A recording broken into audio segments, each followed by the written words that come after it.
السلام علیکم، میں ہوں سمینہ۔ آپ دیکھ رہے ہیں K22 نیوز۔ پیرس سے خبر شامل کرتے ہیں۔ پاکستان بزنس فورم فرانس کے وفد کی vice chairman Pakistan business forum France Chaudhry Afzal Sadowal کے بھائی کی وفات پر ان کی رہائش گاہ پر فاتحہ خوانی کے لیے آمد۔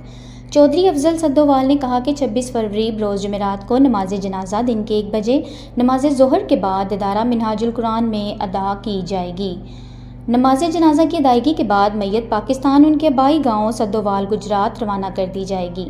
Chairman Pakistan business forum Europe سردار ظہور اقبال، صدر و بانی پاکستان بزنس فورم فرانس حاجی اسلم چودھری، نائب صدر Hamza Taj Sukhera, chief coordinator Sahibzada Atiq ul Rahman, secretary legal and international affair Salman Aslam Chaudhry, media advisor Khurram Shahzad Wazirabadi, finance secretary Imran Butt, senior ممبران شیخ زاہد فیاض، صوفی نیاز احمد اور معروف کاروباری شخصیات چودھری ناصر، جاوید وڑیچ سداول اور دیگر نے دعائے مغفرت میں شرکت کی۔ چودھری افضل سدووال، چودھری شفیق سدووال، عمیر افضل، اسامہ منیر اور دیگر فیملی ممبران نے کہا کہ ہم پاکستانی کمیونٹی کے شکر گزار ہیں جو اس غم کی گھڑی میں وہ ہمارے شانہ بشانہ کھڑے ہیں۔